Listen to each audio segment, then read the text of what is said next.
Hello, my name is Deb from DG Reads, and this is my furry sidekick, Kylie, and we are here to talk about my reading goals for 2026. By the time you are seeing this, it is going to be next year. That's just weird in concept. I can't believe it's going to be 2026. Last year started really rough. There was family loss on the first of the year, and that makes this year a little bit weird, but we are looking forward to 2026. We're not going to hope for a better year because it feels like these days jinxing things, but we are going to talk about a lot of things that I'm excited for the new year. You want to sit down so I can move my hands?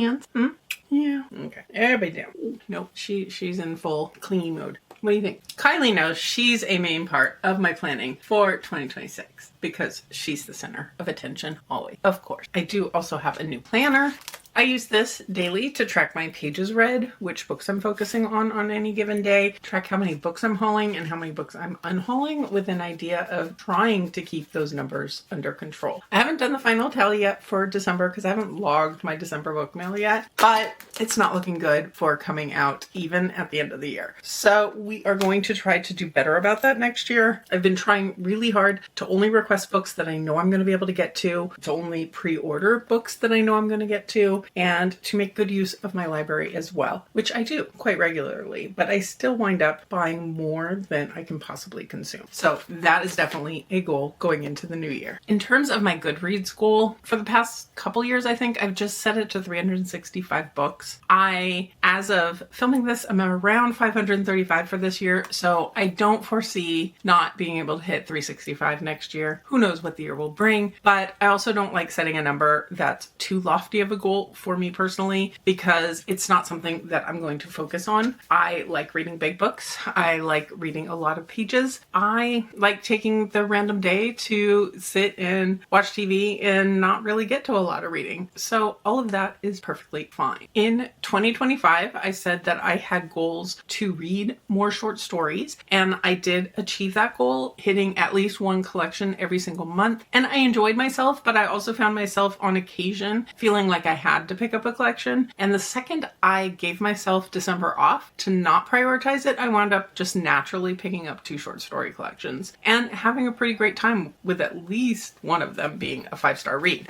So with that, I don't think I'm going to make it a priority to read more short story collections in the new year, but it is something I still will be reading. I do want to continue my goal of reading at least one nonfiction a month. I do really enjoy nonfiction. It's just not something I necessarily reach for in the moment. So by telling myself that I should automatically schedule one in any given month, that is something I like doing because it did have me picking up books that I might have put off longer that I really wound up loving. So we're going to keep nonfiction as a goal for the new year. And then a goal that I want to add in the new year is reading at the very least 2 book box books every month. Some months I definitely exceed that anyway. Some months I somehow wound up not reading any. So I want to make a point of at least, at a very minimum, getting to a couple of them because the backlog is getting really ridiculous. But I love my book box books, and the fact that it introduces me to books, that it puts pretty editions on my shelves, I don't want to give that up, but I need to get better about actually reading them in a timely manner, especially if there's going to be a sequel coming and I need to know if I'm going to want a pretty edition of that sequel. And since my January TBR is already out, it's no surprise that my prompt machine is making a comeback. I didn't get new prompts in for my January TBR, which I'm regretting now that it's nice and full and I have a bunch of new prompts put in there, but this is going to be an ongoing thing throughout the year for me. I have prompts again from the new list from Around the Year in 52 Books, which is a group on Goodreads that I've been participating in their list for years, and also the 52 Book Club, which is slightly more recent, but I have been participating for the last several years, and I am not necessarily guaranteeing that I'm going to finish all of their prompts by the end of 2026 because they're all in here. I'm still going to be getting prompts from 2025 into my 2026 reading just because the nature of the prompt machine, you never know what order prompts prompts are going to come out. But the prompts are in there because I think they come up with great prompts and creative prompts, and I look forward to coming across those throughout the year. Speaking of challenges, we are being absolutely spoiled recently with reading challenges, and there are several that I am participating in. I've already put out TBR videos for the Romantasy Bingo, which runs from April through March. I still have a few prompts left on that board, so I need to be getting to those early in the year, and I look forward to the new board releasing in April. I have the Horror Bingo from Sarah at Wicked Reading, the Romantasy Bingo from Cassidy at Covers with Cassidy, and the Thriller and Mystery Bingo from Alexis at Alexis Fully Booked. I do have a playlist of my challenge TBR videos, so I will link that if you're curious what I am reading for any of those. In addition to those, I have a couple others that I'm adding to the mix. The TBR Takedown Challenge is from Brittany at Rescues and Reads. This one has 52 prompts, the idea being reading books that were on your shelf prior to the start of 2026 for these prompts. And I don't currently plan to necessarily set up a full TBR in advance for this one, but I have all of the prompts down. I'm trying to fulfill them naturally throughout the year, and toward the end of the year, I may just kind of take a look of where I'm missing a few things. And then last but not least, I am participating in TBRathon. This is a multitude of challenges from Leandra at Leandra TBR0, and it involves multiple ways of playing and also options to play based on a weekend, based on a month, based on a year. I'm going to be participating in the Map of Stories option as my year-long choice for TBRathon. This one has you wandering a map, hitting different genres as you go, and each genre comes with prompts. And I am going to be taking one of these stops along the way. There are 12 very conveniently for the year-long challenge, and making sure to hit each one each month. And then there's one recurring challenge that I don't set up TBR for in advance, but that is the Buzzword challenge from Kayla at Books and Lala, and this one is both a title challenge and a cover challenge each month of the year, and I am going to be participating again in this one because I always enjoy seeing if any of my books already fit that I'm planning to read for a month, or picking things up to make it fit. I really find these challenges to be very helpful for tackling my shelves, tackling my owned TBR, because it forces me to kind of go through my books and find things that I haven't read yet, that obviously I picked them up at some point because I was really interested, but maybe they've been pushed to the back of a shelf and I haven't seen them there for a while, and I just need the push to pick them up. In terms of other priorities for the year, I want to participate in a lot of fun community events here on BookTube especially, but readathons, buddy reads, all the like are going to be something that I'm very much looking forward to continuing on with. Those have been some of my highlights for the year of 2025, and I look forward to doing the same in 2026. The other project that is an eternal goal, because I will never get caught up, I mean, let's face it, is my series prioritization, continuing series I've started before I forget book one. And I've been doing better with this. I created a list of series priorities last year and fulfilled it as part of my hardest reading challenge you'll ever do, which is an ongoing challenge that I didn't already mention in here because I've been working on it so long. I'm actually not that far off from feeling like it's finishable. So that one I did also make the challenge yourself spot in that challenge a focus on series that I needed to finish. I have a video where I randomized some of my choices and I actually picked for myself some of my choices, and I'm doing pretty well at getting to those. I'm continuing to make sure I pick up several series continuation for each month, and that's going to be a continual thing. And hopefully if I can get some series finished this year, I'll feel less behind as I keep reading my book box books that start new series. So this is why that challenge will never end, but it's something I always want to prioritize because I really enjoy series and I really need to get to them sooner before I start to lose confidence at how much I will remember of the previous book. In terms of my YouTube content, I would love to hear if there's anything you in particular would like to see from me, but my goals for myself, I would love to get a few more themed reading vlogs in. I really had fun doing those during the year and I kind of came and went from doing it. I really want to embrace those themes even more and wrap more things into them toward the end of the year, I did my first craft and read vlog, and I had so much fun doing that. I want to do more of those for sure, because I also have a problem with a backlist of craft projects that I haven't gotten to. And that's something, if I can tie that into a vlog to reading, I would love to do that as well. I've also not found time in my schedule with the holidays and everything else recently for any more weekend challenges, but that's something I would like to bring back as well. And in general, the goal is to have fun. And I've been having so much fun. I have met so many great people. I've gotten to talk about books with so many great people, and it's really been a fun reading year. And I'm hoping to take that energy on into 2026. With that, I think I'm going to wrap this up here. Let me know in the comments below what's one of your big challenges, what's one of your big goals for 2026. And if you've made it this far, but you don't have anything to comment, leave me a calendar emoji for the new year to let me know you are here. If you could hit that like button below, I would surely appreciate it, and subscribe if you're interested to see how my goals actually go this year, my ever-growing list of reading challenges, and my bookish content in general. But for now, I'll leave you here and see you real soon in a new video.